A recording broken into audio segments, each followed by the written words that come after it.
샬롬, 성도 여러분, 지난밤에도 안녕히 주무셨습니까? 주님의 이름으로 문안드립니다. TKPC 새벽 묵상에 오신 것을 환영합니다. 오늘은 8월 29일 금요일입니다. 드디어 내일 토요일에 TKPC 골프 친선 대회가 열리는 날입니다. 우리 참가 신청하신 분들은 오전 11시 20분까지 골프장으로 와주시고요. 아무쪼록 내일 경기를 통해 서로 교제하며 하나 되는 즐겁고 행복한 은혜의 시간 되시길 바랍니다. 또한 주일부터는 우리 브릿지 청년부가 1박 2일 동안 여름 수련회를 가게 됩니다. 위에서 기도해 주시기 바랍니다. 그럼 이제 오늘 통독 범위의 말씀 함께 살펴보도록 할까요? 오늘 통독하실 범위는 예레미야 35장부터 37장까지 말씀인데요. 먼저 35장은 레갑 사람들에 대한 이야기를 담고 있습니다. 예레미야는 하나님께서 주신 특별한 명령을 따라 레갑 사람들을 불러 모읍니다. 그리고 그들 앞에 포도주를 내놓으며 마시라고 권하는데요. 그런데 레갑 사람들은 단호하게 거절하였습니다.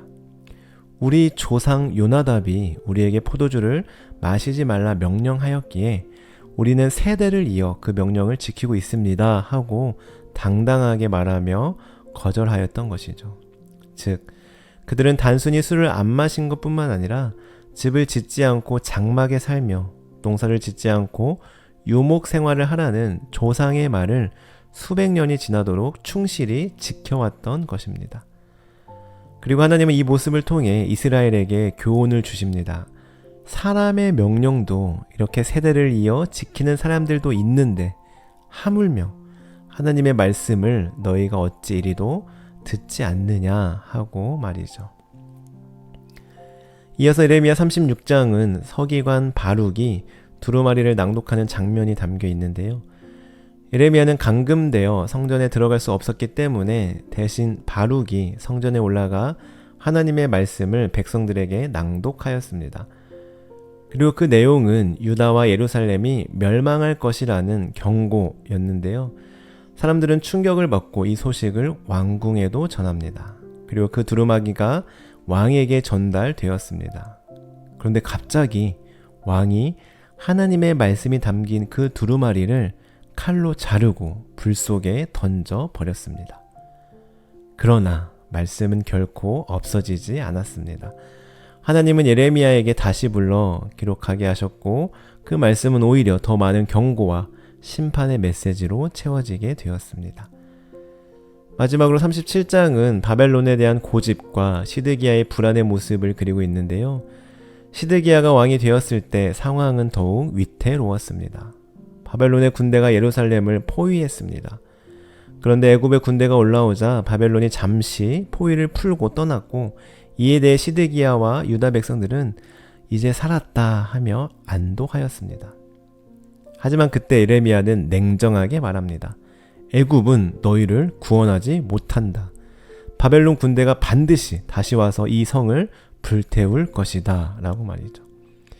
이 말을 들은 관리들과 군사들은 예레미야가 백성들의 사기를 꺾는다며 그를 붙잡아 옥에 가둡니다.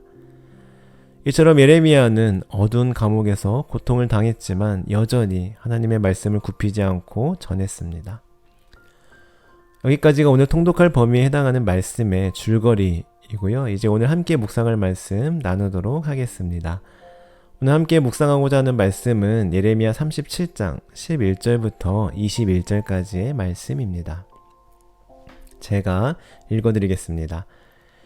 갈대아인의 군대가 바로의 군대를 두려워하여 예루살렘에서 떠나매 예레미야가 베냐민 땅에서 백성 가운데 분깃을 받으려고 예루살렘을 떠나 그리로 가려 하여 베냐민 문에 이른즉 하나냐의 손자요 셀레미야의 아들인 이리야라 이름하는 문지기의 우두머리가 선지자 예레미야를 붙잡아 이르되 네가 갈대아인에게 항복하려 하는도다. 예레미야가 이르되 거짓이다. 나는 갈대아인에게 항복하려 하지 아니하노라. 이리야가 듣지 아니하고 예레미야를 잡아 고관들에게로 끌어가매 고관들이 노여워하여 예레미야를 때려서 서기관 요나답의 집에 가두었으니 이는 그들이 이 집을 옥으로 삼았음이더라. 예레미야가 뚜껑 씌운 웅덩이에 들어간 지 여러 날 만에 시드기야 왕이 사람을 보내어 그를 이끌어내고 왕궁에서 그에게 비밀이 물어 이르되 여호와께로부터 받은 말씀이 있느냐? 예레미야가 대답하되 있나이다. 또 이르되 왕이 바벨론의 왕의 손에 넘겨지리이다. 예레미야가 다시 시드기야 왕에게 이르되 내가 왕에게나 왕의 신하에게나 이 백성에게 무슨 죄를 범하였기에 나를 옥에 가두었나이까? 바벨론의 왕이 와서 왕과 이 땅을 치지 아니하리라고 예언한 왕의 선지자들이 이제 어디 있나이까? 내 주 왕이여, 이제 청하건대 내게 들으시며 나의 탄원을 받으사 나를 서기관 요나답의 집으로 돌려보내지 마옵소서. 내가 거기에서 죽을까 두려워하나이다. 이에 시드기야 왕이 명령하여 예레미야를 감옥들에 두고 떡 만드는 자의 거리에서 매일 떡 1개씩 그에게 주게 하며 성중에 떡이 떨어질 때까지 이르니라. 예레미야가 감옥들에 머무니라. 아멘. 오늘 함께 읽으신 예레미야 37장의 말씀은 앞서 잠깐 설명드린 대로 바벨론의 느부갓네살에 의해 유다의 왕이 된 시드기야가 예레미야에게 사람을 보내어 중보기도를 요청하였지만 예레미야가 이를 거절하자 그를 붙잡아 감옥에 가둔 사건과 그 이후의 일에 대해 그리고 있습니다. 시드기야의 중보기도 요청은 예레미야를 하나님의 선지자로 존중하고 신뢰함으로 나온 기도 요청이 아니라 지금 코앞에 닥친 위기를 일단 넘기고 보자 라는 식의 불순한 동기에서 나온 기회주의적인 행위였습니다. 그러자 예레미야가 어떻게 했습니까? 6절에 보시면 여호와의 말씀이 선지자 예레미야에게 임하여 이르시되 라고 말씀하고 있고 7절에도 보시면 이스라엘의 하나님 여호와께서 이와 같이 말씀하시니라 라고 기록되어 있죠. 그리고 9절에서도 여호와께서 이와 같이 말씀하시니라 라고 말씀하고 있는 것처럼 예레미야는 시드기야의 요청대로 기도하고 왕이 듣고 싶어 했던 말, 듣기 좋은 말을 전한 것이 아니라 하나님의 말씀을 그대로 전합니다. 그렇다면 하나님의 말씀은, 하나님의 뜻은 무엇이었습니까? 7절 하반절과 8절에 보시면 시드기야와 유다를 도우려고 나왔던 바로의 군대는 다시 돌아갈 것이며 그래서 바벨론 군대가 와서 예루살렘을 빼앗아 불사르겠고 멸망시킬 것이다 라는 것이었습니다. 한마디로 시드기야가 원하고 요청했던 바와는 정반대였던 것이죠. 그래서 앞서 말씀드렸듯이 사람들은 예레미야에게 바벨론 간첩이라는 프레임을 씌워 그를 옥에 가두었습니다. 시드기야 왕은 감옥에 갇혀있는 예레미야를 왕궁으로 불러 하나님의 뜻에 대해 다시 한번 물어봅니다. 왜냐하면 국가의 불확실한 장래로 인해 시드기야는 늘 몹시 불안했기 때문입니다. 그래서 선지자 예레미야에게 자문을 구할 수밖에 없었던 것이죠. 그러자 이번에도 마찬가지로 예레미야는 동일하게 항변합니다. 17절과 18절의 말씀입니다. 다시 한번 말씀드리지만 제가 말한 대로 당신은 바벨론 왕의 손에 넘겨질 것입니다. 나는 이렇게 하나님의 뜻을, 하나님의 말씀을 그대로 전할 뿐인데 도대체 내가 무슨 죄를 지었길래 나를 이렇게 옥에 가두었습니까? 하고 말이죠. 이어서 19절과 20절에 보시면 이렇게 또한 말합니다. 나와는 정반대로 바벨론 군대의 침입이 없을 것이고 있더라도 결코 예루살렘이 함락되지 않을 것이라고 당신에게 듣기 좋은 말만 했던 그 거짓 선지자들은 지금 다 어디 있습니까? 이제 제발 나를 다시 감옥에 돌려보내지 마시고 풀어주십시오 하고 말했습니다. 그러자 시드기야는 예레미야의 요청을 받아들여 그를 감옥에 돌려보내지 않고 뜰에 머무르게 하면서 먹을 것을 조금 공급해 주었습니다. 그러나 이것은 예레미야를 완전히 석방하고 자유를 허락해 준 것은 아니었습니다. 단지 감옥보다 조금 더 낫게 해줄 뿐이었는데요. 여러분 어떻습니까? 오늘 말씀을 보면서 시드기야와 예레미야의 모습이 너무 대조되지 않습니까? 감옥에 갇힌 상황에서도, 목숨이 걸린 상황에서도 여전히 하나님의 말씀과 하나님의 뜻을 전하는 하나님만 의식하는 예레미야의 모습. 그러나 반대로 17절에 보시면 예레미야를 감옥에서부터 왕궁으로 불러들일 때에도 사람들 눈치 보느라 그를 비밀히 부르고 또 혹시나 사람들의 비난을 살까봐 예레미야를 완전히 석방하지 않는 시드기야의 모습 말입니다. 이처럼 완전히 다른 두 사람의 모습을 보며 여러분은 어떤 생각이 드십니까? 어떻게 살아야겠다고 느끼십니까? 여러분, 하나님의 자녀는 늘 당당합니다. 담대합니다. 누군가를 속이거나 사람들 눈치를 보거나 뒷말하지 않습니다. 시드기야를 보십시오. 늘 불안해하며 사람들의 눈치를 보고 말을 지어냅니다. 그러나 이와 반대로 예레미야는 감옥에 갇히고 매를 맞고 생명이 위태로워도 한치의 흔들림이 없는 당당한 하나님의 사람이었습니다. 다시 말해 하나님의 사람은 억울하게 오해받고 핍박당할 수 있지만 자신의 사명 앞에 굽히지 않는 사람입니다. 따라서 그 결과 또한 대조적입니다. 사람을 두려워하는 자는 결국 비참한 최후를 맞이하지만 하나님을 두려워하는 하나님의 사람은 계속해서 담대하게 진리를 전하며 살아갑니다. 자, 그렇다면 예레미야는 어떻게 이렇게 당당하게 살아갈 수 있었을까요? 저는 세 가지로 설명드리고 싶은데요. 첫 번째로 예레미야는 하나님의 말씀을 붙들었기 때문에 당당하였습니다. 예레미야의 근거는 늘 오직 하나님의 말씀이었습니다.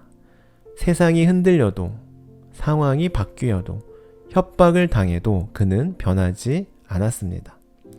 하나님께서 이렇게 말씀하십니다. 하나님께서 이렇게 전하라고 하셨습니다. 이것이 그가 당당할 수 있는 이유였습니다. 두 번째로 그는 하나님만 두려워하기 때문에 당당했습니다. 시드기야는 사람을 두려워하였습니다. 신하들이 뭐라고 할까? 백성이 반발하면 어쩌나 하면서 늘 눈치 보며 결정을 미루었습니다.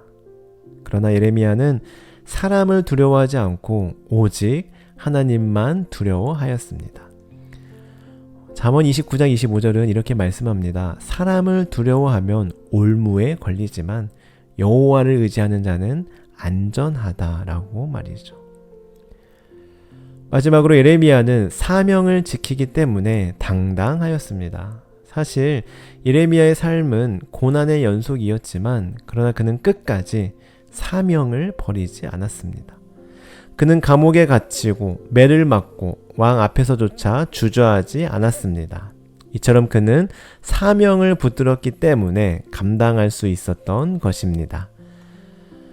사랑하는 성도 여러분, 그렇다면 우리는 어떻습니까? 우리도 때로 시드기야처럼 사람 눈치 보며 살고 있지는 않은지요? 직장에서 당당하게 크리스천임을 밝히지 못하고 복음을 못 전하며 가족 앞에서도 믿음을 말하기 망설이고 세상 풍조에 휘둘리어 그리스도인임을 부끄럽게 여기며 살아가고 있지는 않으신지요? 그러나 오늘 말씀은 우리에게 도전합니다. 하나님의 사람은 늘 당당하다라고 말입니다. 우리 오늘의 말씀에 예레미야처럼 하나님의 말씀을 붙잡고 당당하게 살아가십시다. 사람들 두려워하지 말고 하나님만 두려워하며 담대하게 살아가십시다. 맡겨주신 사명을 끝까지 붙들고 당당하게 살아갑시다. 어디에 있든 누구를 만나든 어떤 상황에 있든지 말입니다. 기도하시겠습니다. 하나님 아버지, 저희들 종종 시드기야처럼 사람의 눈치를 보고 세상의 평가에 흔들리며 때로는 두려움 때문에 진리를 외면할 때가 있음을 고백합니다. 그러나 오늘 말씀을 통해 하나님의 사람은 언제나 당당하고 담대하며 진리 위에 서야 함을 깨닫게 하시니 감사합니다. 예레미야 선지자가 권력자 앞에서도 굴하지 않고 진리의 말씀을 전했던 것처럼 우리도 사람의 눈치를 보는 것이 아니라 하나님만 바라보게 하옵소서. 세상의 권세나 사람의 말이 아니라 오직 하나님의 말씀 붙잡고 살아가게 하시고 복음을 부끄러워하지 아니하며 담대하게 선포하는 믿음의 사람 되게 하옵소서. 직장에서, 가정에서, 학교에서, 교회에서, 우리의 모든 삶의 자리에서 하나님의 사람답게 담대하고 당당하게 살아가게 하옵소서. 감사드리며 예수님의 이름으로 기도드립니다. 아멘.